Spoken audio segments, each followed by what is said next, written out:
In the final lecture on the self under siege, we will discuss the work of Jean Baudrillard, a French social theorist. Actually, that now is a misnomer since one of Baudrillard's theses is the disappearance of the social.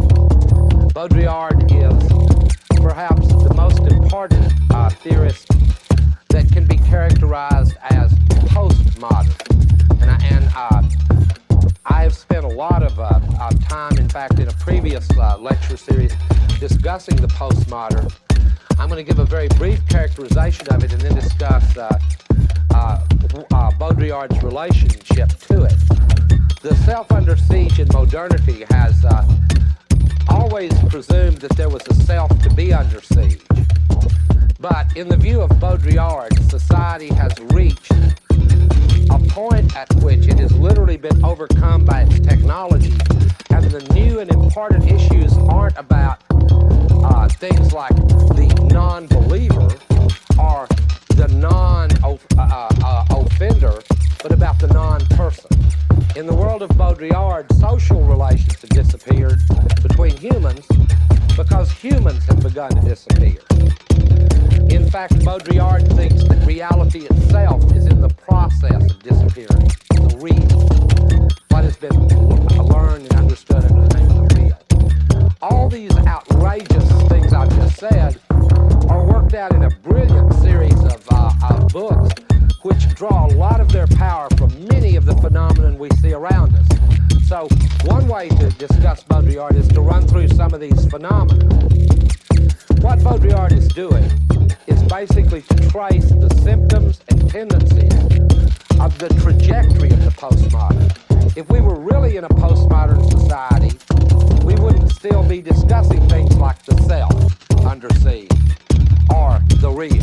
They would simply have disappeared. There we would be, in a way, transparently communicating one with another, as in an earlier example when I talked about the stock market crashing due to the computer rationality. Well, if we had really reached the postmodern in its fullest sense, the way Baudrillard uses it, it would be the computers unplugging us and not the reverse. The postmodern is a blurring of the lines between human beings and machines, a blurring of the line between reality and image. It is a society, or I can't even really use that word anymore. It is a world, if you will, a grouping of the world in which reality is simply that which can be simulated, Xerox, copied. That is one of his first theses. It's a book called Simulations. It's a very interesting thesis.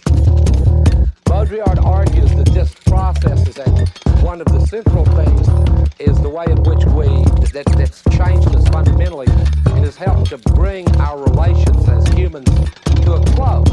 In a way, Baudrillard sees himself as a post-apocalyptic writer. For Baudrillard, the apocalypse has already occurred. It wasn't religious or anything.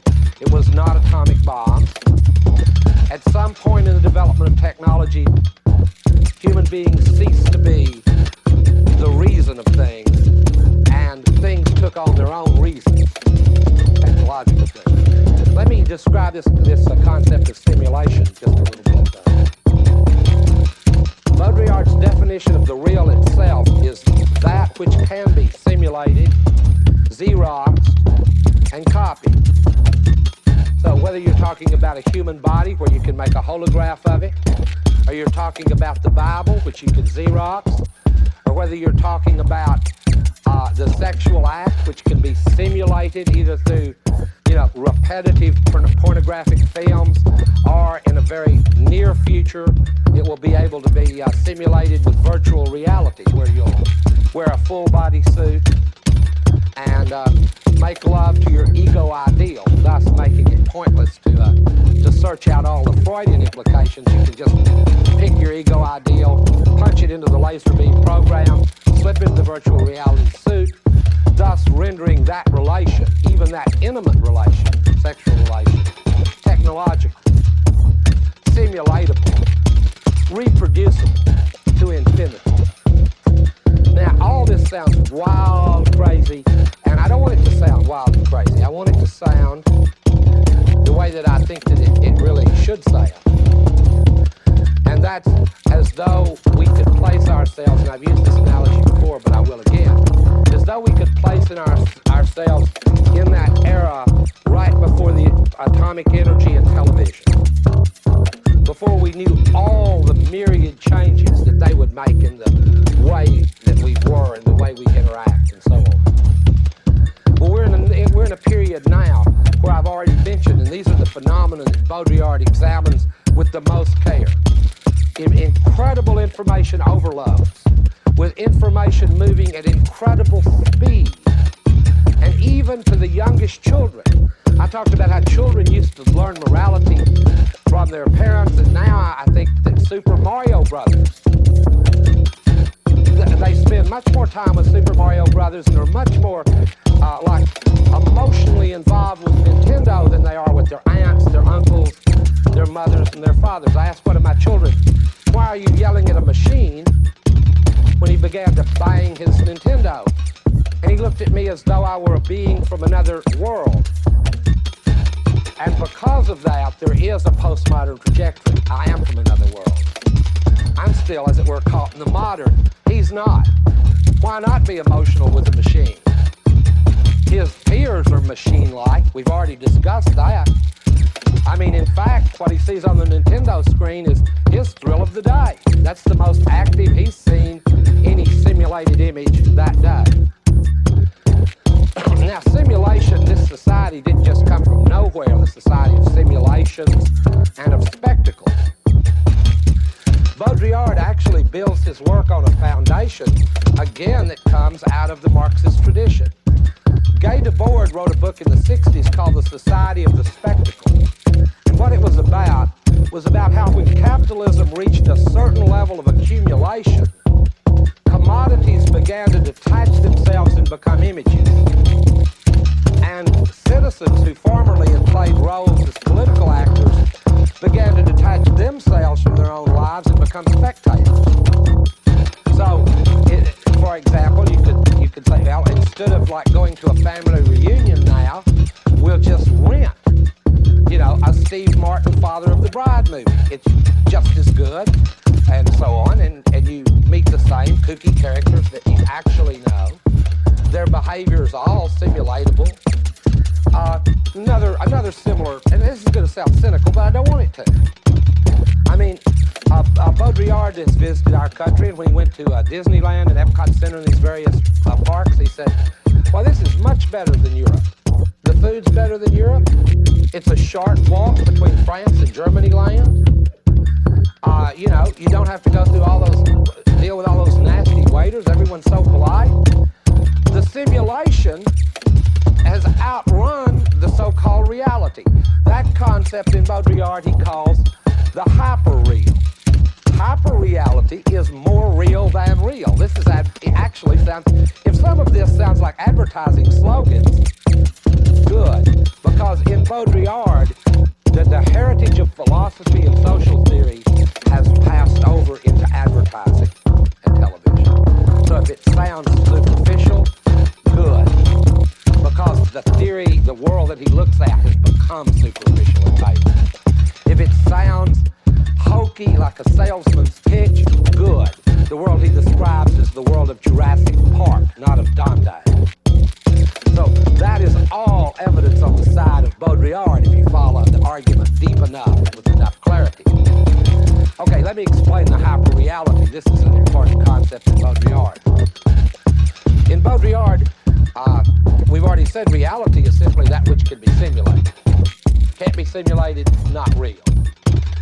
But more real than real is a reality, and I guess I could give you, again, I hate to use these movie examples if you haven't seen the movies, but in A Clockwork Orange, there's a great line that anticipates the postmodern when the character played by Malcolm McDowell says, it's funny how blood isn't really blood until you video it on the screen, until you see it on the movie screen. In real life, it looks kind of brown and mucky. On the screen, it looks like more real than real blood. And sense of the sort of hyper reality we get with cinema, we get with television and so on, is another phenomenon Baudrillard wants to examine. And I think that here we get, and I mean, I guess my politics are showing again, but here we get the phenomenon of Reagan, the hyper-real president, more real than real. I mean, he's better at being Harry Truman than Harry Truman. The distinction about what he is lost in the hyper-reality of his smile, which, like the Cheshire Cat's, just gleams across his face. And we get for the first time a phenomenon never known in Poland, which is the phenomenon of not liking a person, but of liking a person. This is a sign you're dealing with the hyper-real. Let me go over that again. Reagan's popularity was popular. When you went through the various traits of Reagan and what Reagan stood for and his policies and so on, vast numbers of people disliked nearly all of them. What was popular was his popularity. So, and I don't think that Reagan's alone in this. Show business figures have this same thing go on for years. I can't remember the last Michael Jackson song that I even listened to. Or my kids, who also don't like Michael Jackson. But he's popular, but not in the old sense. It is a hyper popularity, if you follow me. It is popular that he's popular. Madonna has learned to live and create herself on the curve of the postmodern by making it her goal to be more popular than popular, by having her popularity the topic of popularity. I mean, we found out that she can't particularly act or sing. She is not built well enough to be a true cybernetic sex symbol for this period. And yet she manages, because of her understanding of this situation that Baudrillard calls the hyperreal, to stay on this curve of popularity. Hyperreality, of course, affects us across many different spectrums. And it's built on the real. It is not as though the hyperreal could get by without injections of reality in it. It requires, and this is not a principle from Baudrillard, but one that I have realized from watching a lot of television, you have to have injections of reality in order to keep the images afloat occasionally. In fact, one of the new strategies adopted by television, and it serves two functions. One is a cost function, are these reality shows.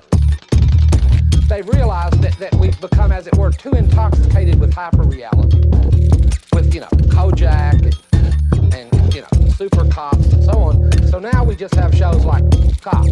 You just go to Fort Worth and film a bunch of cops being cops. That serves a good, intelligent economic interest because you don't pay cops much just for being cops. It's not that lucrative. And it injects, well, is it reality? Well, it is compared only to this scale of hyperreality and only under the sign of being whatever can be simulated. We have just had our first simulated trial. Not our first, but the first televised one that caused a riot. Rodney King, where the events are videotaped. The trial is shown on television. The effects are all televised, and how anyone can find themselves around in these new phenomena and pretend that nothing new has happened, that frustrates both Baudrillard and myself. I mean, he's not right about everything, but clearly something's different when we're in a world like that one, like this one. Clearly something significant has changed, and it has affected the very nature of what cells are, what humans are, what subjects are. When I talked about how my students had no dreams, I mean, what is there left to dream? When I was a kid, I dreamed about dinosaurs. I had a little Walt Disney dinosaur book. Why would I need to dream about dinosaurs now? Steven Spielberg has made them. He's filmed them. They're more real than real dinosaurs. They're hyper-real. You would be disappointed if you saw a real Tyrannosaurus Rex after the movie. You would be disappointed. It wouldn't be as noisy, as scary, or as frightening. Same is true of Jaws. I've actually caught some rather large sharks. I mean, I like to fish, pier shot a few sharks up there, fairly good size. But those real experiences are so boring compared to Jaws. I mean, Jaws is a hyperreal experience. Now, the only way, I mean, there's no systematic way to discuss Baudrillard because these things are not systematic. These are the shifting, contingent ways in which cultures change and the people who draw their meanings from them change as the cultures change. So all we can do here is point to certain exemplary phenomena. So let me pick out some more. We've discussed hyperreality and simulations. Let me move on. Baudrillard wrote a wonderful piece about the Gulf War. The name of the piece was "The Enemy Has Disappeared." And now, I don't want you to think that I believe what I'm about to say is my own position. I was just giving you Baudrillard. Because I don't think the Gulf War was planned as deeply as he does in the regards that he thought it was. Baudrillard was offered a job by a French newspaper to cover the war. So, of course, he agreed on condition he not go to the Gulf because he wanted to cover it on CNN where it would really happen. Follow me? I mean, the war would really, who won or lost would be told to us on CNN. We won't know who won or lost anywhere else, so to cover the war in the sense of hyperreality, the way to cover it is sitting in one's flat in Paris on CNN. That's how he covered the war. His thesis runs as such. He took the Gulf War very seriously. Baudrillard states that war is real if anything is. I think that's a powerful quote. If anything is real, war is. You know, I mean, if we, it sounds pessimistic, but if there's something we could still attach reality and meaning to it, it's not war. One would wonder what it was, because it is just an incredible human event filled with passion, pain, suffering, madness, and all that. If it's not real, what is? If anything at all would be, it would be war. According to Baudrillard's reading of the war, America, as for Baudrillard, the leading society culturally in the world, the one that leads the cultural trajectory of the world through television, movies, and so on. The war that we fought in the Gulf was not directed against the enemy. I mean, as it turned out, the enemy was left not much different than we found them. It was not directed against any enemy at all. The enemy disappeared in the show business. The war was directed against reality. The war was to show us that even war isn't real. The war was to kill the Vietnam syndrome, a war that we remember as real. It's a real war. So the way to kill that memory, according to Baudrillard, is to fight a hyper-real war, complete with evening shots of shrapnel falling into Israel, which it turned out a lot of the shrapnel was from the Patriots that were fired up into the sky. The Scuds were, after all, bad Russian technology. Isn't good technology. And the technology that we had sold wasn't our best. It's sort of, I mean, to the extent that there was some reality to the war, it was no more complex than the reason that the British won a battle in the 12th century because their bow and arrows would shoot further than the other guys so they could stand further back. Sort of the real part of the war may have been along those dimensions. But the hyperreal part was to watch the nightly Scud watch. The Scud explosions on TV. And it's hard to even evoke the feeling of togetherness the American people had in the glow of the television set, watching, and I mean even the names are straight out of Steven Spielberg. Patriot missiles blowing up Scuds. I mean, the poetry of the hyperreal is something, I mean, Walt Disney wouldn't do something that hokey.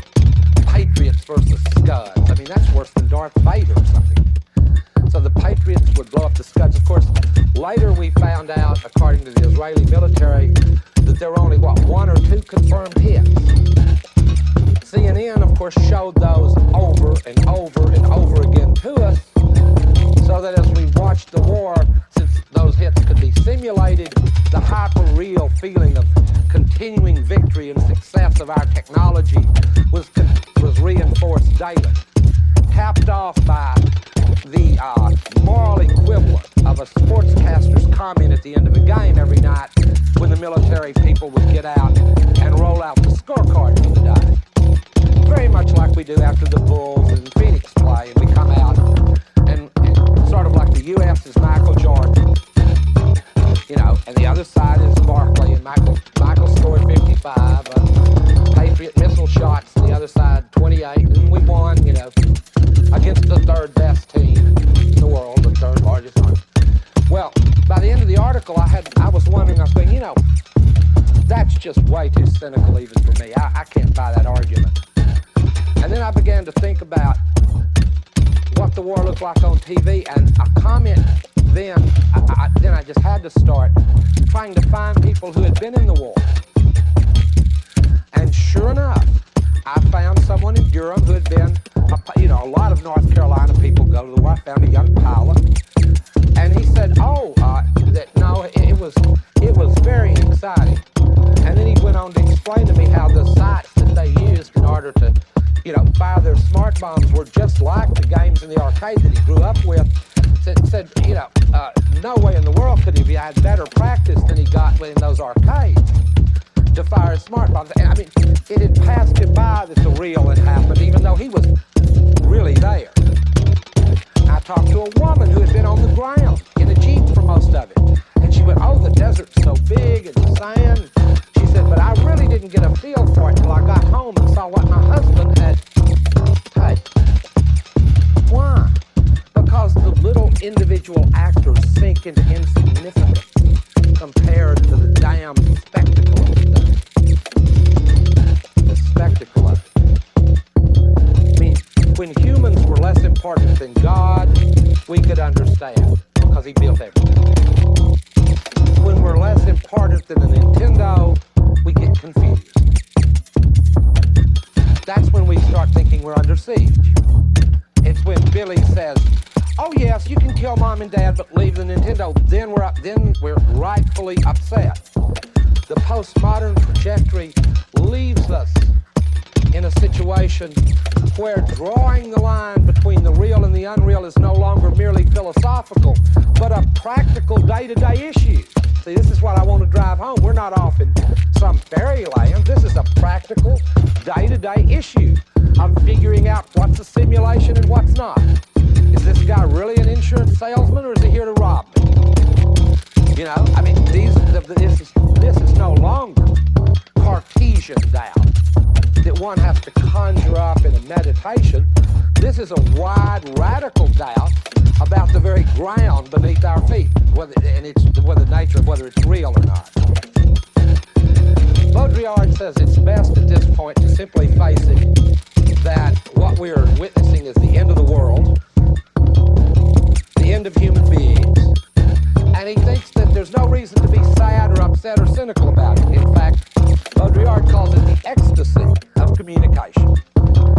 I mean, I'm trying to do this in a kind of ironic way. I don't know how one presents this kind of material. I suggest you read books by this person. I brought one called Fatal Strategies, about things one might do under such conditions. Anyway, no, he thinks that just that rather than this being occasion for some deep gloom, the ecstasy of communication means that we should go ahead and realize that America has won the Cold War. America is utopia realized. This is the country everyone dreamed of. It is, of course, with all that we know that goes along with it now, it turns out to be, like all utopias, sadly disappointing.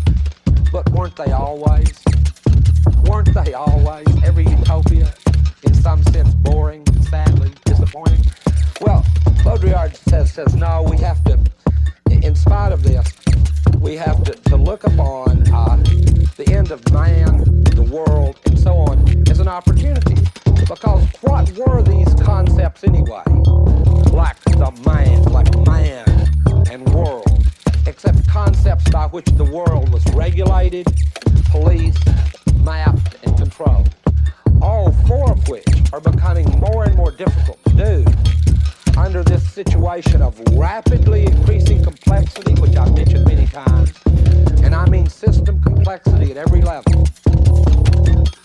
Rapid increase in information technologies and invasions directly into the human body that interface it with machines. That goes all the way from plastic surgery to artificial hearts and implants to virtual reality, where we'll be able to make a person who can't walk feel as though he can walk or she can walk.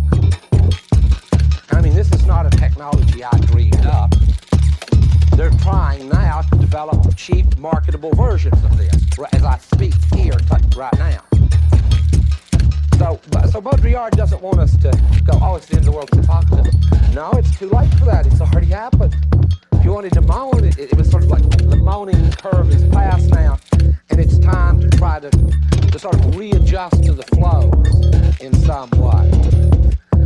And Baudrillard suggests a whole series of what he calls fatal strategies by which we might be able to protect what he calls our fractal selves. If you know what fractals look like in geometry, little reproduced pictures out like this is one way to think of it. Our fractal selves, split, reproducible. We have life changes now, and they've become not changes in our life. For example, to show you the distance that we've traveled. Not like Augustine's conversion to Christianity, when he hears or thinks he hears the voice of God saying, "Hold thy lege, take, read," and he reads the scripture and becomes a Christian, and then he's a new man. He's born again. No, that's over now.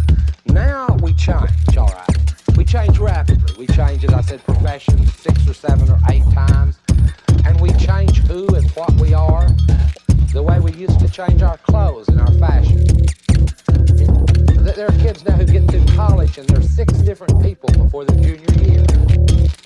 2 months as a bohemian, 2 months as a pre-med student, 2 months as a preppy, 2 months as a poet, a month and a half as a journalist, a month and a half as an ecologist, a month, and all the requisite uniforms for it. None of it felt, none of it part of affect. A fad, a personality formed as a fad, as a fashion, as an ornament. I mean, this really doesn't overstate the case for me.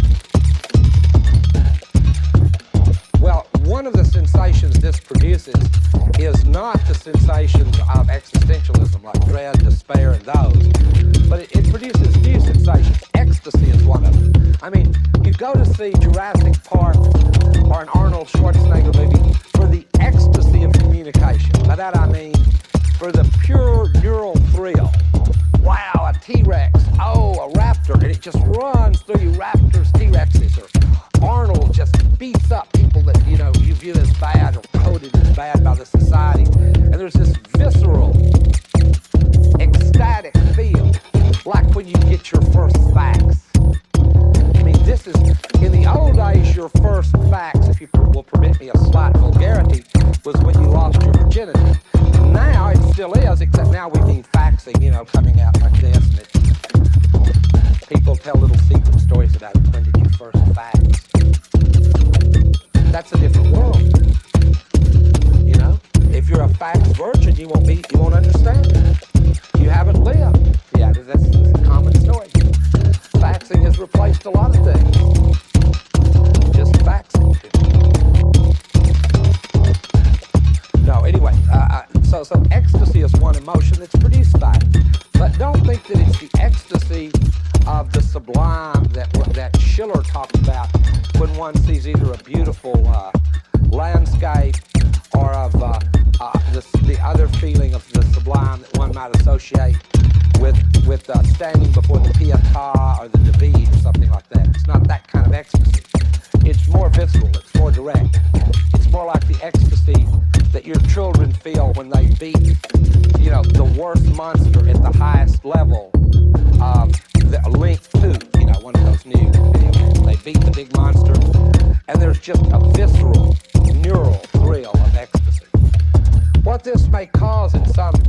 of the older generation like myself, I've already admitted that I'm still modern. I'm just trying to trace out the postmodern trajectory and look at it. I mean, my kids will have to live in more of it than I will ever see, so I'm trying to understand it and think about it as much as I can. And a sense you get is one that resembles Vertigo. How many of you have seen Vertigo, the great Alfred Hitchcock movie? You know, that sort of sickly sense that you're twisting above sort of abysmally too much of something. This seems to me a fine sort of mood characterization for the postmodern trajectory. A sense of vertigo before all this information. Well, if theses like the ones that I have just described that Baudrillard holds are true, but of course the word true will no longer apply, because we'll be in a setting in which you won't want the true, you'll want the truer than true. You won't even, the false won't even be a good enough lie for you. You'll want the lie better than a lie. I mean, the truer than true explanation. You won't just want Oliver Stone's film about JFK. You'll want the film about how Oliver Stone himself participated in the plot to cover up the real assassins by making the film JFK. Truth about the truth, and all the way down, interminably. Vertigo, that's the sense you get looking down that chain of bizarre story. And I think that the way people deal with this is interesting. They deal with it as a form of complexity, a word I've used probably too many times. It makes them people caught in this cusp between an old world, an old paradigm that is dying, and a new one that it cannot really yet be born. And we find ourselves in that space. And it draws us to people like Ross Perot who say, it's just that simple. It's just that simple. It's just that simple. That's the most powerful political rhetoric in a world with a postmodern trajectory. God, how we would love it if someone could tell us anything was just that simple. And then, of course, when you see a pie chart, you know, a pie chart. I mean, it has more religious meaning now than a crucifix to see a pie chart. I mean, because why is that so popular? Because it reduces complexity. The complexity is very real, but his little sound bites, his little conversations with Larry King help to reduce that complexity, and they put another message in there. Now, I know it's real complicated, but we can fix it. Americans have always seen it. We can fix it. Well, if Baudrillard's right, we fixed it all right. We fixed it all the way up and down. And I mean, you know, you see other people engaging in this same sort of attempting to reduce complexity. I mean, the political parties, to the extent that they exist at all anymore, as anything other than fundraising devices, which I don't know. I don't think they have any ideologies, because in a postmodern situation, who would have an ideology except just as a momentary thing? Like Your Week as a Communist by Susie St. Pierre at Duke. My week is a Trotskyist. My week is a Buddhist. My 2 weeks is a follower of the cult of Elvis. I mean, these are papers that you could legitimately expect people to write if they still read or wrote. Not many people still do either read or write much. But in any case, reduction of complexity. Let's look at the political parties for a moment. The Republicans, with their great traditions, have come up with the slogan of incredible sophistication. No more tax spend. Now, any of you who can quack that one out to be a Republican. And I'm using that in the Orwellian sense of quack. You don't need to engage higher brain functions. All you have to do is say, don't take my money. And don't spend it. Well, except don't. Now, it's not the Democrats are doing any better. I don't guess that's news. I mean, Clinton is now less popular than Castro. If Castro ran against Clinton, Clinton would lose by a few points. I mean, he wouldn't lose big, but he'd lose, you know, by a few points. I mean, especially in a three-person race with Clinton, Castro, Perot, and Gaddafi. I mean, I don't know who would win. In fact, given this postmodern world, any one of the four could emerge with the biggest 1/4, depending on how they ran the campaign. Probably it would depend on who could hire David Gergen. You know, I mean, if Fidel got to Gergen first, he might win the damn thing. We don't know. But the Democrats' response to this tax and spend is, no, we don't. Nah. Invest. This is political debate in a democracy. No, it's not. It's the simulation of politics. Ross Perot is not leading a movement. It is a simulation of a movement. Follow me? This is not a populist revolt. Ross Perot's not Teddy Roosevelt. This is a simulation. Now, am I putting it down? No. In some ways, Ross Perot is paradigmatically more real than real. He is hyper-real. I mean, as opposed to Reagan, he really was a businessman that made millions. You know, I mean, a whole bunch of billions, I think, is fair in Ross's case. And so on. I mean, so in a way, there is more reality to it. In any case, the current political structures are way behind this curve. They don't understand it well at all, in spite of all the talk about the selling of the president. That's very old-fashioned. We all have lived with advertising for years. What we haven't lived with are ads that have more narrative structure and meaning than the programs. And I'll mention a few of those because I think they're interesting. The current McDonald's ads that kind of tell a part of your life story in like a 2.5-minute ad. It's like from when you get married till you have your grandkids till you die, you get that 2.5 minutes. And then there's a McDonald's thing like, good, I was born, I had kids, I died, in the meantime I got a Big Mac. I mean, this is sort of Gone with the Wind condensed into a short version. It's fast, it's hyper-real, and in the meantime you at least got a Big Mac. You never will have to be hungry again, you know, reproduced to infinity over and over on videotape, changed to Laserdisc. You could watch Scarlett O'Hara, say that times. If we had the technology right now to do it, we could just have Scarlett back there screaming about terror while I'm doing this. In any case, Baudrillard is even onto something. What the postmodern trajectory means is that the self is not under siege, it's lost. It's just lost.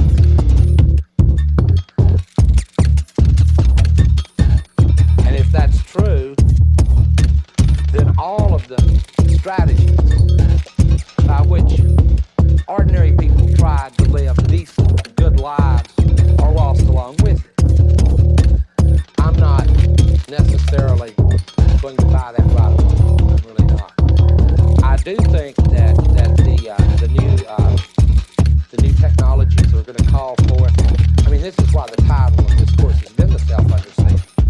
If I didn't think it was a real, virulent, technological siege, just some thought-up philosopher's dream, this would not have interested me.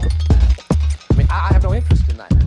I mean, what I am interested in is what is changing the lives of my children and your children and so on. What will shape culture, society, what we used to call society, culture, and history. That's what I am interested in. If it is the end of the world, I want to know, so my kids and I can enjoy the apocalypse together. If America is utopia realized, then I'll just settle back and go to Epcot Center and forget Switzerland. Just go on the Swiss ride. This may be what I'll do. I doubt it. I don't like it. The war zone, in other words, may not be, in defending the self, may not be any one of the classical ones. Like the working class versus the ruling class. The slaves against the masters. Oppressed women against patriarchal society. Blacks against whites. No, the struggle in the future may be to maintain the real against the unreal, or the hyper-real, or the irreal. The desire for experience, and this is, I'm trying to kind of be upbeat about the situation I'm in. The desire for experience is also the experience for, is also a desire for a kind of experience.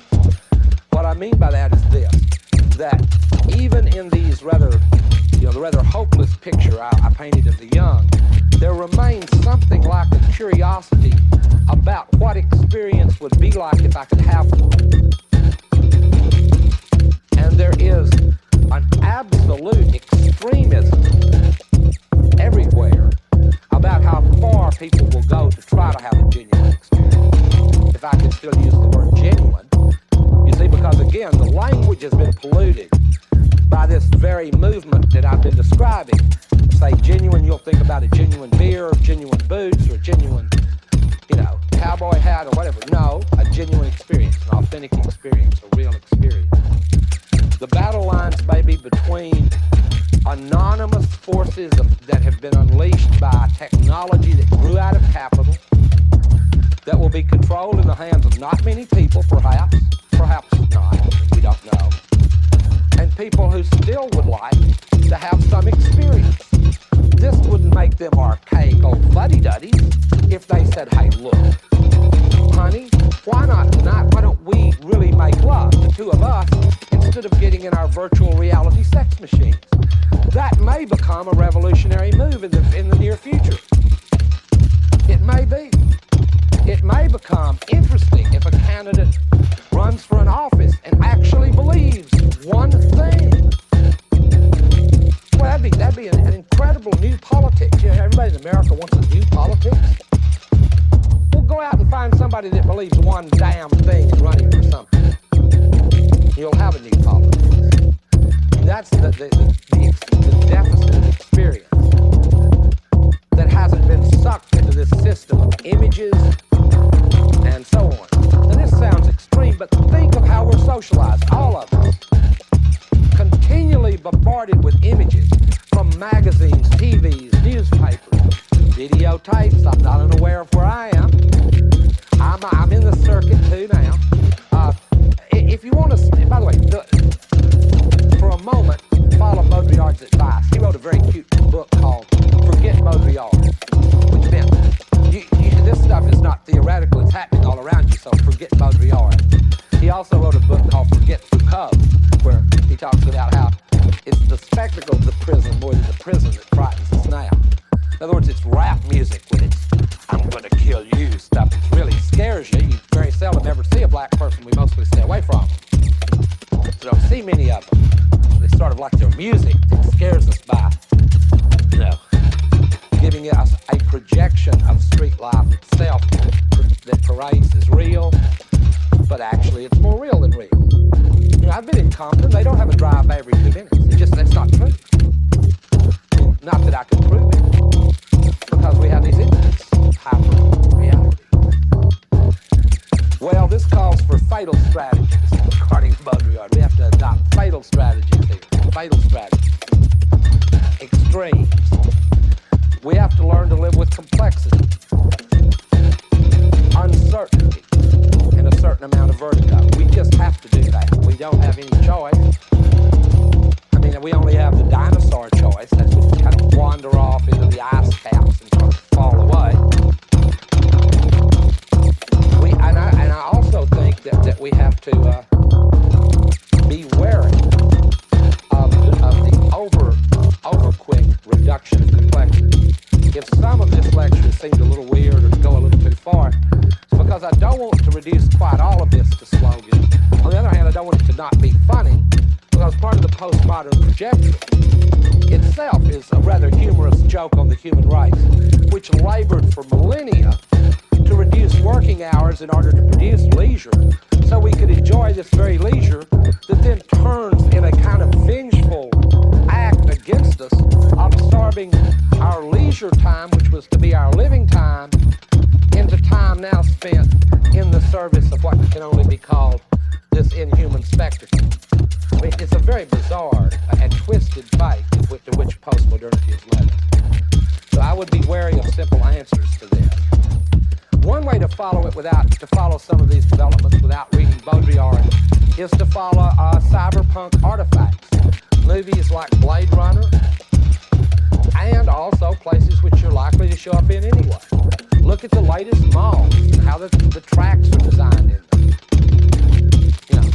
Little paths. You can't walk just anywhere at all now, can you? They're little pathways, tracks. Look at go to Atlanta and see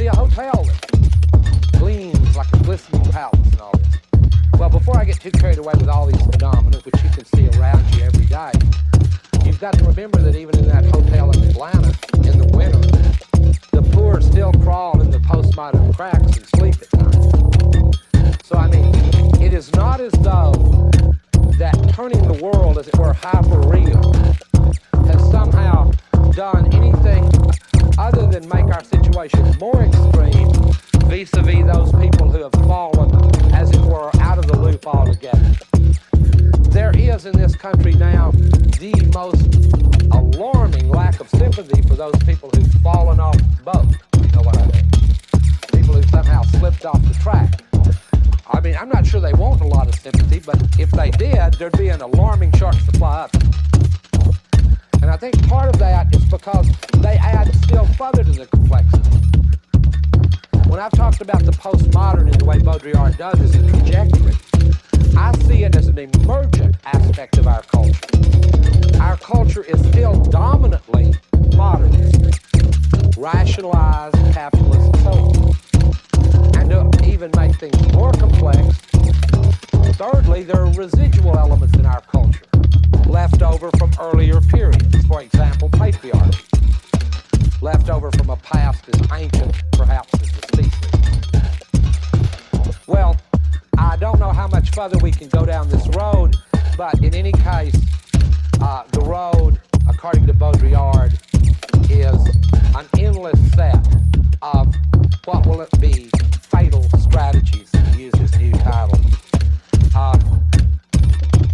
And all we can do is wait and see what will happen.